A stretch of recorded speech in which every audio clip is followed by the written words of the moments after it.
देव भगवान की जय। प्यारे कृष्ण कन्हैया लाल की जय। श्रीमद् भागवत महापुराण तृतीय स्कंध चल रहा है और आज है 12वां अध्याय, सृष्टि का विस्तार।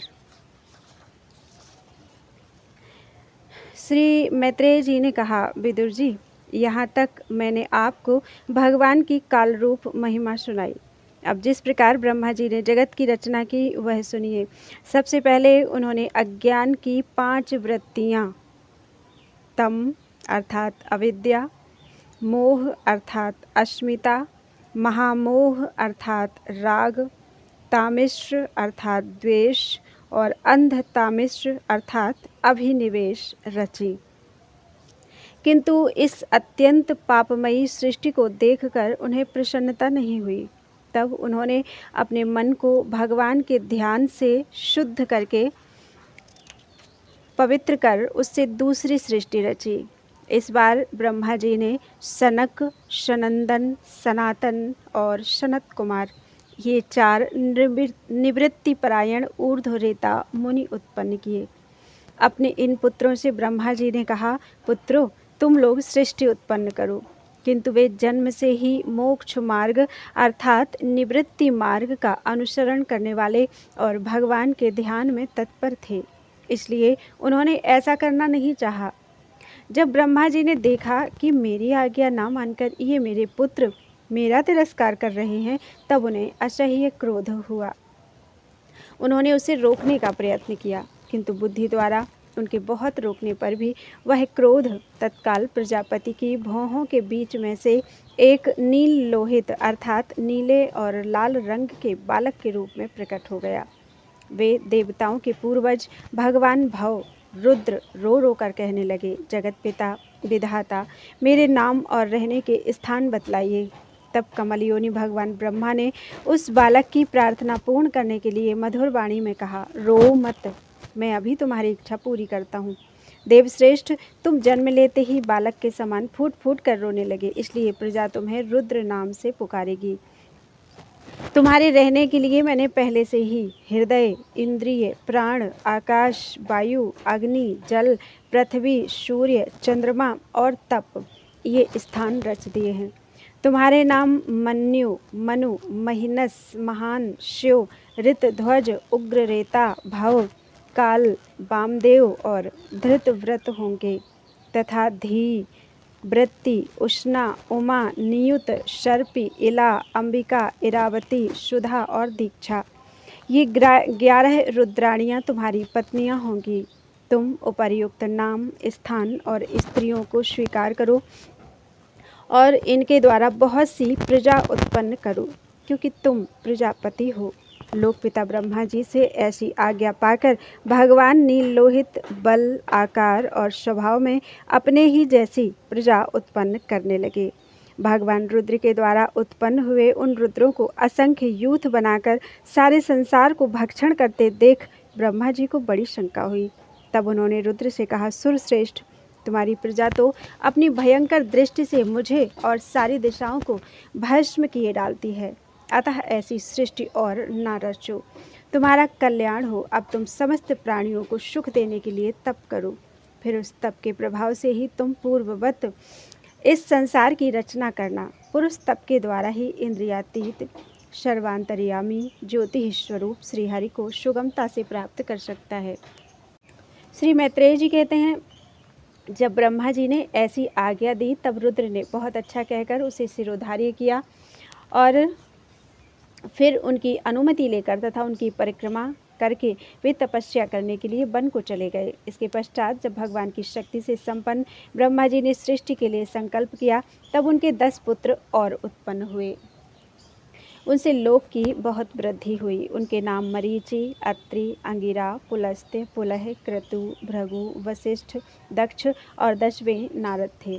इनमें नारद जी प्रजापति ब्रह्मा जी की गोद से, दक्ष अंगूठे से, वशिष्ठ प्राण से, भृगु त्वचा से, क्रतु हाथ से, पुलह नाभि से, पुलस्त्य ऋषि कानों से, अंगिरा मुख से, अत्रि नेत्रों से और मरीचि मन से उत्पन्न हुए।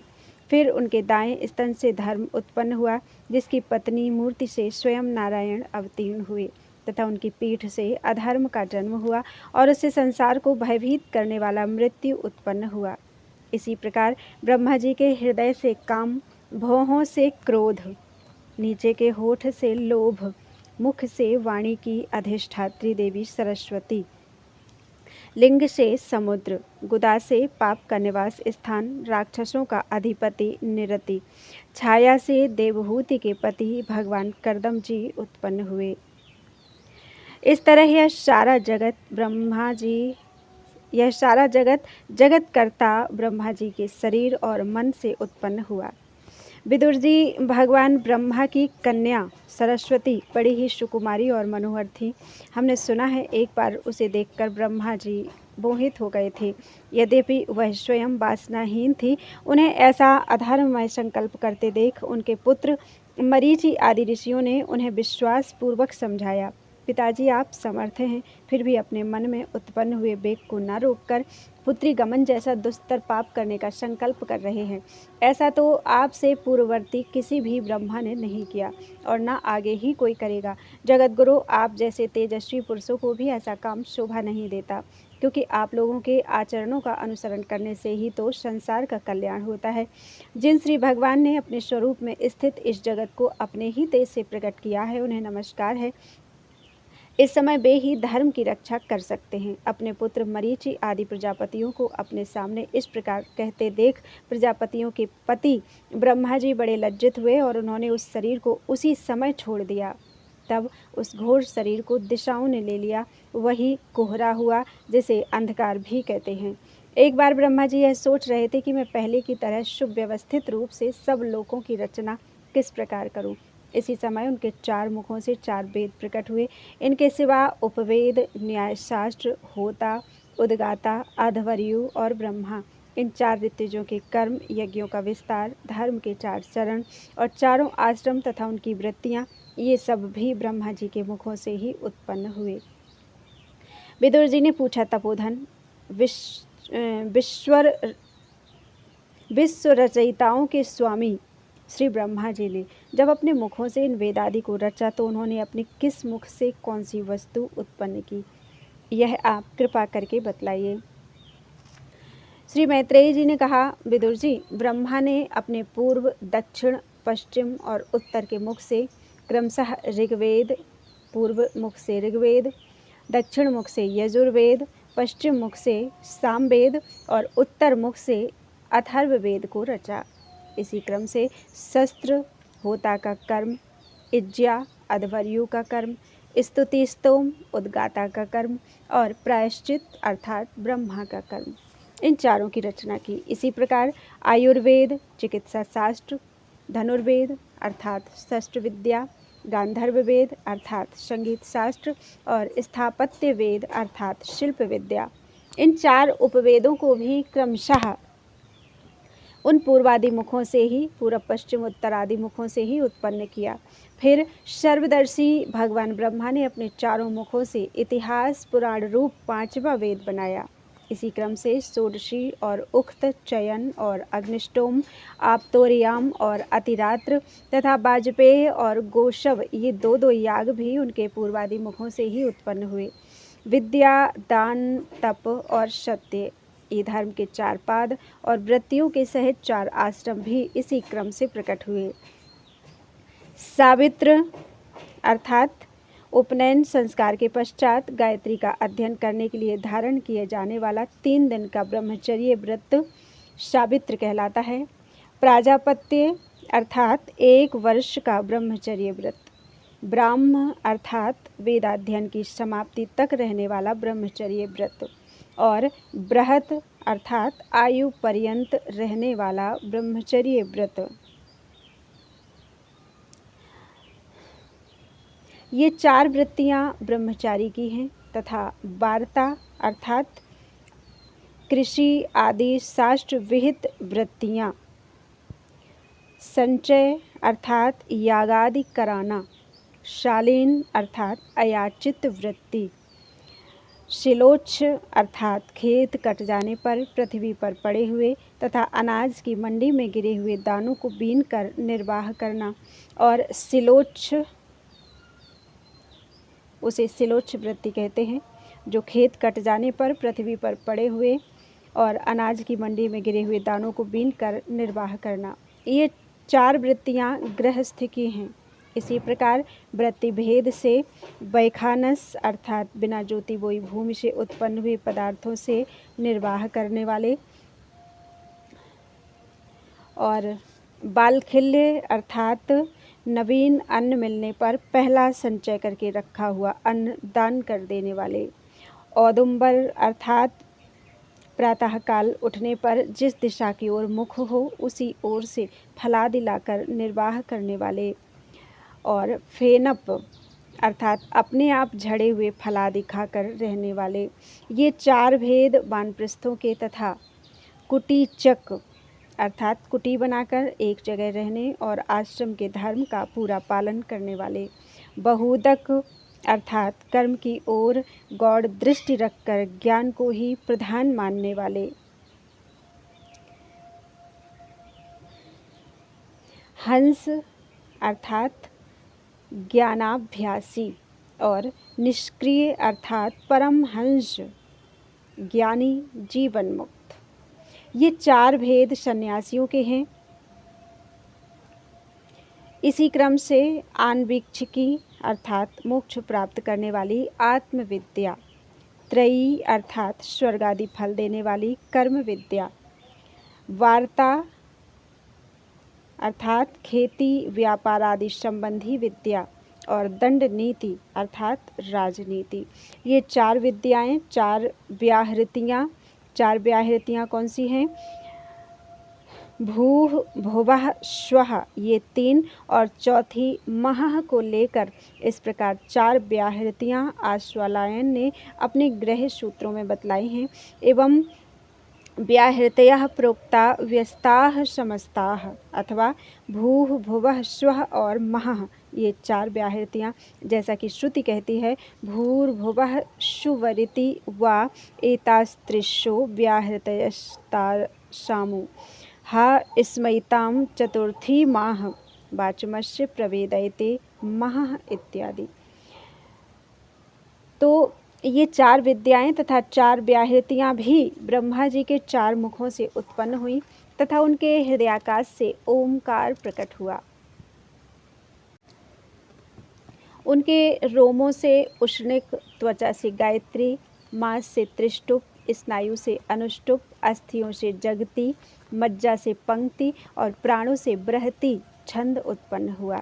ऐसे ही उनका जीव स्पर्श वर्ण अर्थात कवर्गादि पंचवर्ग और देह स्वरवर्ण अर्थात अकारादि कहलाया। उनकी इंद्रियों को ऊष्म वर्ण अर्थात श श श हा और बल को अंतस्थ अर्थात य रा ला वा कहते हैं तथा उनकी क्रीड़ा से निषाद, ऋषभ, गांधार, षडज, मध्यम, धैवत और पंचम ये 7 स्वर हुए। हे तात, ब्रह्मा जी शब्द ब्रह्म स्वरूप हैं। वे बैखरी रूप से व्यक्त और ओमकार रूप से अव्यक्त हैं तथा उनसे परे जो सर्वत्र परिपूर्ण परब्रह्म है वही अनेकों प्रकार की शक्तियों से विकसित होकर इंद्रादि रूपों में भास रहा है। विदुर जी, ब्रह्मा जी ने पहला कामाशक्त शरीर जिससे कोहरा बना था छोड़ने के बाद दूसरा शरीर धारण करके विश्व विस्तार का विचार किया। वे देख चुके थे कि मरीचि आदि महान शक्तिशाली ऋषियों से भी सृष्टि का विस्तार अधिक नहीं हुआ। अतः वे मन ही मन पुनः चिंता करने लगे, अहो बड़ा आश्चर्य है, मेरे निरंतर प्रयत्न करने पर भी प्रजा की वृद्धि नहीं हो रही है। मालूम होता है इसमें दैव ही कुछ विघ्न डाल रहा है। जिस समय यथोचित क्रिया करने वाले श्री ब्रह्मा जी इस प्रकार दैव के विषय में विचार कर रहे थे, उसी समय अकस्मात उनके शरीर के 2 भाग हो गए। का ब्रह्मा जी का नाम है, उन्हीं से विभक्त होने के कारण शरीर को काय कहते हैं। उन दोनों विभागों से एक स्त्री पुरुष का जोड़ा प्रकट हुआ। उनमें जो पुरुष था वह सार्वभौम सम्राट स्वयंभू मनु हुए और जो स्त्री थी वह उनकी महारानी शतरूपा हुई। तब से मिथुन धर्म से प्रजा की वृद्धि होने लगी। महाराज स्वयंभू मनु ने शतरूपा से 5 संतानें उत्पन्न की साधु शिरोमणि विदुर जी, उनमें प्रियव्रत और उत्तानपाद 2 पुत्र थे तथा आकुति, देवहूति और प्रसूति 3 कन्याएं थीं। मनु जी ने आकुति का विवाह रुचि प्रजापति से किया, देवहूति का विवाह करदम जी के साथ किया और प्रसूति को दक्ष प्रजापति को ब्याह दिया। इन तीनों कन्याओं की संतति से सारा संसार भर गया। बोलो वृंदावन बिहारी लाल की जय। 13वां अध्याय 12 अवतार की कथा। श्री सुखदेव जी ने कहा, राजन, मुनिवर मैत्रेय जी के मुख से यह परम पुण्यमयी कथा सुनकर श्री विदुर जी ने फिर पूछा, क्योंकि भगवान की लीला कथा में इनका अत्यंत अनुराग हो गया था। विदुर जी ने कहा, मुने, स्वयंभू ब्रह्मा जी के प्रिय पुत्र महाराज स्वयंभू मनु ने अपनी प्रिय पत्नी शतरूपा को पाकर फिर क्या किया? आप साधु शिरोमणि हैं, आप मुझे आदिराज राजर्षि स्वयंभू मनु का पवित्र चरित्र सुनाइए। श्री विष्णु भगवान के शरणापन्न थे, इसलिए उनका चरित्र सुनने में मेरी बहुत श्रद्धा है। जिनके हृदय में श्री मुचकुंद के चरणारविंद विराजमान हैं, उन भक्तजनों के गुणों को श्रवण करना ही मनुष्यों के बहुत दिनों तक किए हुए शास्त्राभ्यास के श्रम का मुख्य फल है, ऐसा विद्वानों का श्रेष्ठ मत है। श्री सुखदेव जी कहते हैं, राजन, विदुर जी सहस्र शीर्षा भगवान श्री हरि के चरणाश्रित भक्त थे। उन्होंने जब विनय पूर्वक भगवान की कथा के लिए प्रेरणा की, तब मुनिवर मैत्रेय का रोम रोम खिल उठा। उन्होंने कहा, श्री मैत्रेय जी बोले, जब अपनी भार्या शतरूपा के साथ स्वयंभू मनु का जन्म हुआ, तब उन्होंने बड़ी नम्रता से हाथ जोड़कर श्री ब्रह्मा जी से कहा, भगवान, एकमात्र आप ही समस्त जीवों के जन्मदाता और जीविका प्रदान करने वाले पिता हैं, तथापि हम आपकी संतान ऐसा कौन सा कर्म करें जिससे आपकी सेवा बन सके? आप हमसे हो सकने योग्य किसी ऐसे कार्य के लिए हमें आज्ञा दीजिए जिससे इस लोक में हमारी सर्वत्र कीर्ति हो और परलोक में सद्गति प्राप्त हो। पूज्यपाद, हम आपको नमस्कार करते हैं। श्री ब्रह्मा जी ने कहा, तात, पृथ्वी पते, तुम दोनों का कल्याण हो। मैं तुमसे बहुत प्रसन्न हूँ, क्योंकि तुमने निष्कपट भाव से मुझे आज्ञा दीजिए यूँ कहकर मुझे आत्मसमर्पण किया है। वीर पुत्रों को अपने पिता की इसी रूप में पूजा करनी चाहिए। उन्हें उचित है कि दूसरों के प्रति ईर्ष्या का भाव न रखकर जहाँ तक बने उनकी आज्ञा का आदर पूर्वक सावधानी से पालन करें। तुम अपनी इस भार्या से अपने ही समान गुणवती संतति उत्पन्न करके धर्म पूर्वक पृथ्वी का पालन करो और यज्ञों द्वारा श्रीहरि की आराधना करो। राजन, प्रजा पालन से मेरी बड़ी सेवा होगी और तुम्हें प्रजा का पालन करते देखकर भगवान श्रीहरि भी तुमसे प्रसन्न होंगे। जिन पर यज्ञ मूर्ति जनार्दन भगवान प्रसन्न नहीं होते, उनका सारा श्रम व्यर्थ ही होता है, क्योंकि वे तो एक प्रकार से अपने आत्मा का ही अनादर करते हैं। मनु जी ने कहा, पाप का नाश करने वाले पिताजी, मैं आपकी आज्ञा का पालन अवश्य करूँगा, किंतु आप इस जगत में मेरे और मेरी भावी प्रजा के रहने के लिए स्थान बतलाइए। देव सब जीवों का निवास स्थान पृथ्वी इस समय प्रलय के जल में डूबी हुई है। आप इस देवी के उद्धार का प्रयत्न कीजिए। श्री मैत्रेय जी ने कहा, पृथ्वी को इस प्रकार अथाह जल में डूबी देखकर ब्रह्मा जी बहुत देर तक मन में यह सोचते रहे कि इसे कैसे निकालूं। जिस समय मैं लोक रचना में लगा हुआ था, उस समय पृथ्वी जल में डूब जाने से रसातल को चली गई। हम लोग सृष्टिकारी में नियुक्त हैं, अतः इसके लिए हमें क्या करना चाहिए? अब तो जिनके संकल्प मात्र से मेरा जन्म हुआ है, वे सर्वशक्तिमान श्री हरि ही मेरा यह काम पूरा करें। निष्पाप विदुर जी, ब्रह्मा जी इस प्रकार विचार कर ही रहे थे कि उनके नासा छिद्र से अकस्मात अंगूठे के बराबर आकार का एक 12 शिशु निकला। भारत, बड़े आश्चर्य की बात तो यही हुई कि आकाश में खड़ा हुआ वह बराह शिशु ब्रह्मा जी के देखते ही देखते बड़ा होकर क्षणभर में हाथी के बराबर हो गया।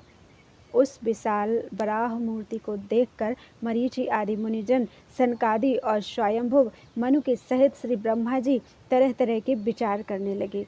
अहो, शूकर के रूप में आज यह कौन दिव्य प्राणी यहाँ प्रकट हुआ है? कैसा आश्चर्य है, यह अभी अभी मेरी नाक से निकला था। पहले तो यह अंगूठे के पोरुए के बराबर दिखाई देता था, किंतु एक क्षण में ही बड़ी भारी शिला के समान हो गया। अवश्य ही यज्ञ मूर्ति भगवान हम लोगों के मन को मोहित कर रहे हैं। ब्रह्मा जी और उनके पुत्र इस प्रकार सोच ही रहे थे कि भगवान यज्ञ पुरुष पर्वताकार होकर गरजने लगे। सर्वशक्तिमान श्रीहरि ने अपनी गर्जना से दिशाओं को प्रतिध्वनित करके ब्रह्मा और श्रेष्ठ ब्राह्मणों को हर्ष से भर दिया। अपना खेद दूर करने वाली मायामय बराह भगवान की घुरघुराहट को सुनकर वे जनलोक, तपलोक और सत्यलोक निवासी मुनिगण तीनों वेदों के परम पवित्र मंत्रों से उनकी स्तुति करने लगे। भगवान के स्वरूप का वेदों में विस्तार से वर्णन किया गया है, अतः उन मुनीश्वरों ने जो स्तुति की उसे वेद रूप मानकर भगवान बड़े प्रसन्न हुए और एक बार फिर गरज कर देवताओं के हित के लिए गजराज की सी लीला करते हुए जल में घुस गए। पहले वे शूकर रूप भगवान पूंछ उठाकर बड़े वेग से आकाश में उछले और अपनी गर्दन के बालों को फटकार कर खुरों के आघात से बादलों को छितराने लगे। उनका शरीर बड़ा कठोर था, त्वचा पर कड़े कड़े बाल थे, दाढ़ें सफ़ेद थीं और नेत्रों से तेज निकल रहा था। उस समय उनकी बड़ी शोभा हो रही थी। भगवान स्वयं यज्ञ पुरुष हैं, तथापि शूकर रूप धारण करने के कारण अपनी नाक से सूंघ सूंघ कर पृथ्वी का पता लगा रहे थे। उनकी दाढ़ें बड़ी कठोर थीं। इस प्रकार यद्यपि वे बड़े क्रूर जान पड़ते थे, तथापि अपनी स्तुति करने वाले मरीचि आदि मुनियों की ओर बड़ी सौम्य दृष्टि से निहारते हुए उन्होंने जल में प्रवेश किया। जिस समय उनका वज्रमय पर्वत के समान कठोर कलेवर जल में गिरा, तब उसके वेग से मानो समुद्र का पेट फट गया और उसमें बादलों की गड़गड़ाहट के समान बड़ा भीषण शब्द हुआ। उस समय ऐसा जान पड़ता था मानो अपनी उत्ताल तरंग रूप भुजाओं को उठाकर वह बड़े आर्त स्वर से हे यज्ञेश्वर मेरी रक्षा करो इस प्रकार पुकार रहा है। तब भगवान यज्ञ मूर्ति अपने बाण के समान पैने खुरों से जल को चीरते हुए उस अपार जल राशि के उस पार पहुँचे।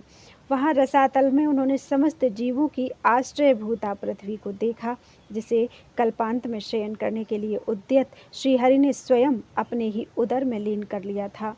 फिर वे जल में डूबी हुई पृथ्वी को अपनी दाढ़ों पर लेकर रसातल से ऊपर आए। उस समय उनकी बड़ी शोभा हो रही थी। जल से बाहर आते समय उनके मार्ग में विघ्न डालने के लिए महापराक्रमी हिरण्याक्ष ने जल के भीतर ही उन पर गदा से आक्रमण किया। इससे उनका क्रोध चक्र के समान तीक्ष्ण हो गया और उन्होंने उसे लीला से ही इस प्रकार मार डाला जैसे सिंह हाथी को मार डालता है। उस समय उसके रक्त से थूथनी तथा कनपटी सन जाने के कारण वे ऐसे जान पड़ते थे मानो कोई गजराज लाल मिट्टी के टीले में टक्कर मार कर आया हो। तात जैसे गजराज अपने दांतों पर कमल पुष्प धारण कर ले, उसी प्रकार अपने सफ़ेद दांतों की नोक पर पृथ्वी को धारण कर जल से बाहर निकले हुए तमाल के समान नील वर्ण बाराह भगवान को देखकर ब्रह्मा मरीचि आदि को निश्चय हो गया कि ये भगवान ही हैं। तब वे हाथ जोड़कर वेद वाक्यों से उनकी स्तुति करने लगे। ऋषियों ने कहा, भगवान अजित आपकी जय हो, जय हो।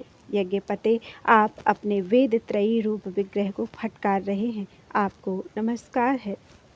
आपके रोमकूपों में संपूर्ण यज्ञ लीन हैं। आपने पृथ्वी का उद्धार करने के लिए ही यह शूकर रूप धारण किया है, आपको नमस्कार है। देव दुराचारियों को आपके शरीर का दर्शन होना अत्यंत कठिन है, क्योंकि यह यज्ञ रूप है। इसकी त्वचा में गायत्री आदि छंद, रोमावली में कुश, नेत्रों में घृत तथा चारों चरणों में होता, अधवर्यु, उद्गाता और ब्रह्मा, इन चारों ऋत्विजों के कर्म हैं। ईश आपकी थूथनी अर्थात मुख के अग्रभाग में श्रुत हैं, नासिका छिद्रों में श्रुवा हैं, उदर में एड़ा अर्थात यज्ञीय भक्षण पात्र हैं, कानों में चमश हैं, मुख में प्रासित्र अर्थात ब्रह्म भाग पात्र है और कंठ छिद्र में यह सोम पात्र है। भगवान आपका जो चवाना है वही अग्निहोत्र है। बार बार अवतार लेना यज्ञ स्वरूप आपकी दीक्षणीय इष्टि है। गर्दन उपसद 3 इष्टियाँ हैं, दोनों दाढ़ें प्रायणीय दीक्षा के बाद की इष्टि और उदयनीय यज्ञ समाप्ति की इष्टि है। जिह्वा प्रवर्ग्य अर्थात प्रत्येक उपनिषद के पूर्व किया जाने वाला महावीर नामक कर्म है। सिर शभ्य अर्थात होम रहित अग्नि है और औषध्य अर्थात औपासनाग्नि है तथा प्राण चित्ती अर्थात इष्टि का चयन है। देव आपका वीर्य सोम है। आसन बैठना प्रातः सवनादि 3 शवन है।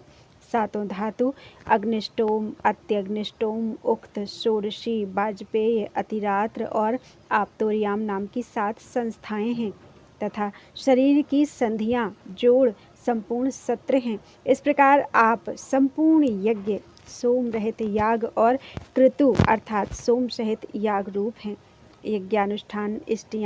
यज्ञानुष्ठान रूप इष्टियाँ आपके अंगों को मिलाए रखने वाली मांसपेशियाँ हैं। समस्त मंत्र देवता द्रव्य यज्ञ और कर्म आपके ही स्वरूप हैं। आपको नमस्कार है। वैराग्य भक्ति और मन की एकाग्रता से जिस ज्ञान का अनुभव होता है वह आपका स्वरूप ही है तथा आप ही सबके विद्या गुरु हैं। आपको पुनः पुनः प्रणाम है। पृथ्वी को धारण करने वाले भगवान आपकी दाढ़ों की नोक पर रखी हुई यह पर्वतादि मंडित पृथ्वी ऐसी सुशोभित हो रही है जैसे वन में से निकलकर बाहर आए हुए किसी गजराज के दांतों पर पत्रयुक्त कमलनी रखी हो। आपके दांतों पर रखे हुए भूमंडल के सहित आपका यह वेदमय बराह विग्रह ऐसा सुशोभित हो रहा है जैसे शिखरों पर छाई हुई मेघमाला से कुल पर्वत की शोभा होती है। नाथ, चराचर जीवों के सुखपूर्वक रहने के लिए आप अपनी पत्नी इन जगन माता पृथ्वी को जल पर स्थापित कीजिए। आप जगत के पिता हैं और अरण्य में अग्नि स्थापन के समान आपने इसमें धारण शक्ति रूप अपना तेज स्थापित किया है। हम आपको और इस पृथ्वी माता को प्रणाम करते हैं। प्रभु, रसातल में डूबी हुई इस पृथ्वी को निकालने का साहस आपके सिवा और कौन कर सकता है? किंतु आप तो संपूर्ण आश्चर्यों के आश्चर्य हैं। आश्चर्यों के आश्रय हैं। आपके लिए यह कोई आश्चर्य की बात नहीं है।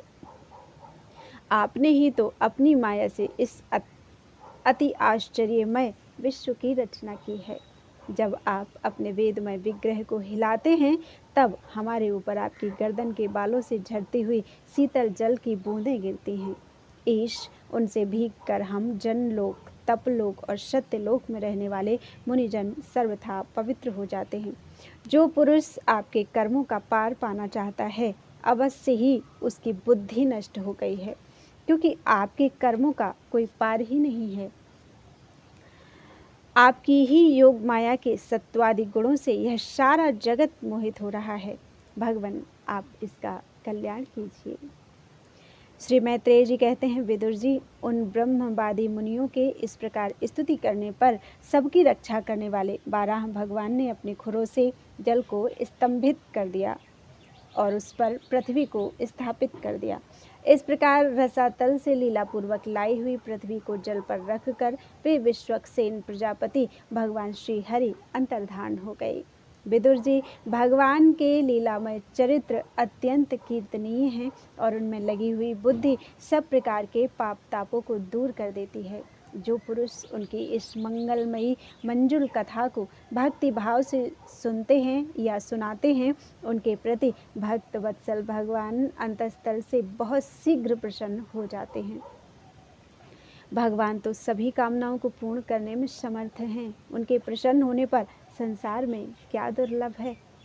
किंतु उन तुच्छ कामनाओं की आवश्यकता ही क्या है। जो लोग उनका अनन्य भाव से भजन करते हैं उन्हें तो वे अंतर्यामी परमात्मा स्वयं अपना परम पद ही दे देते हैं।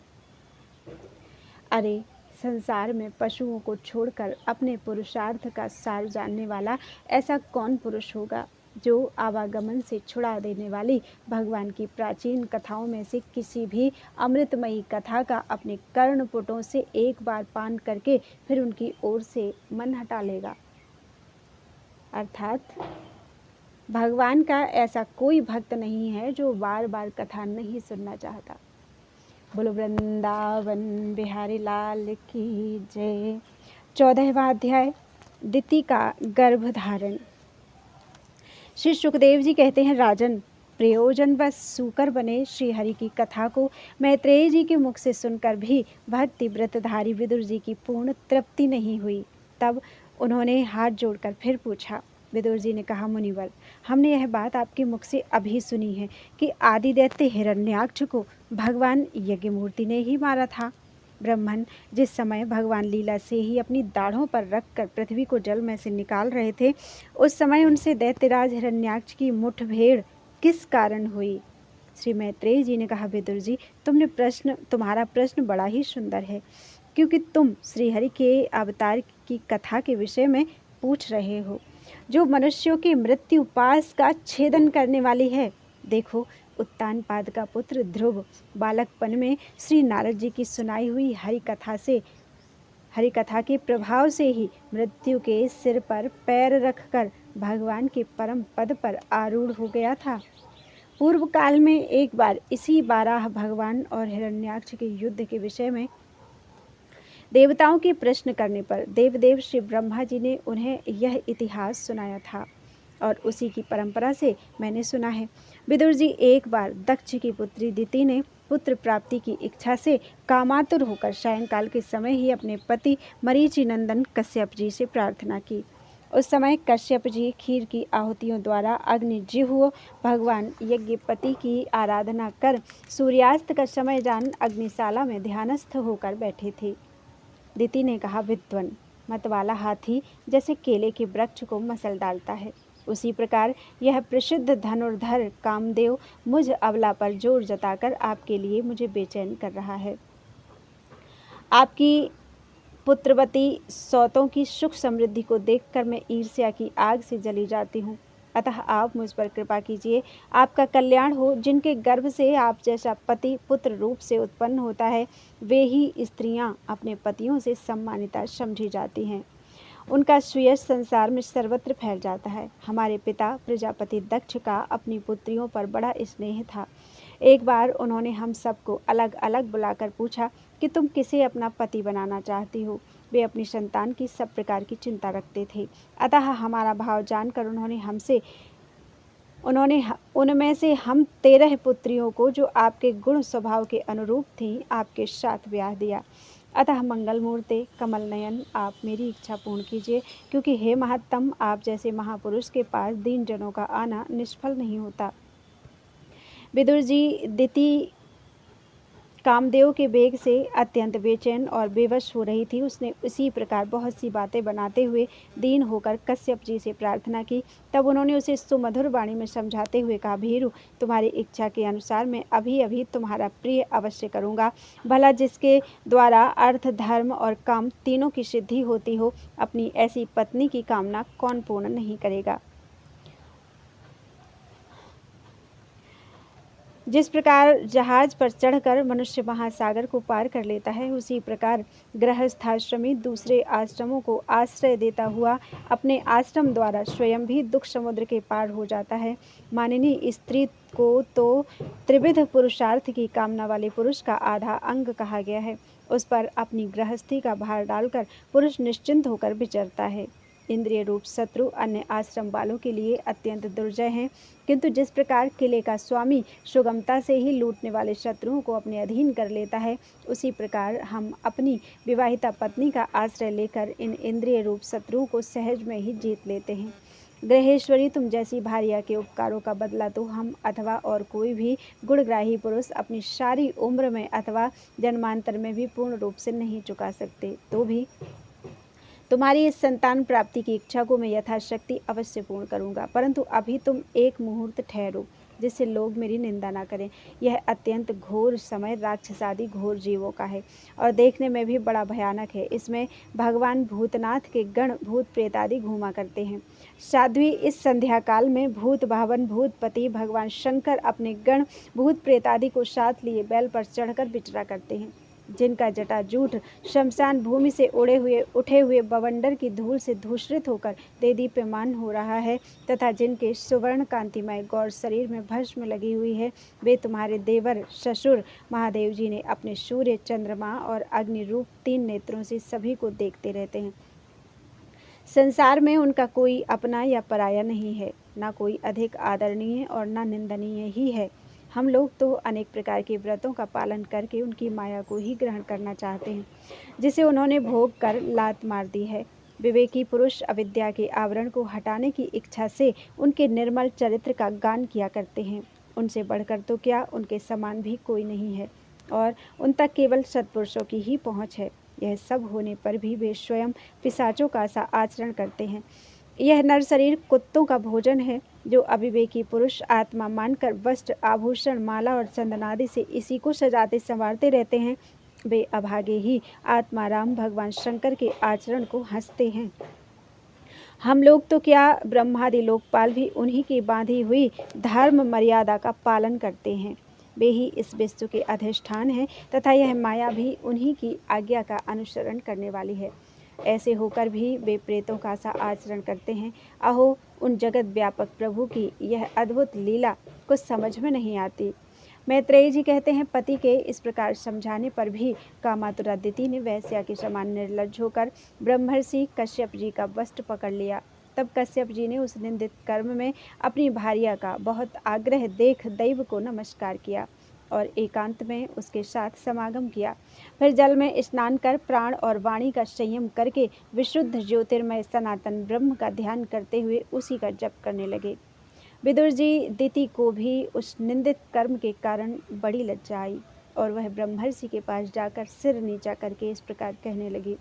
दिति बोली, ब्रह्मन, भगवान रुद्र भूतों के स्वामी हैं, मैंने उनका अपराध किया है, किंतु वे भूत श्रेष्ठ मेरे इस गर्भ को नष्ट ना करें।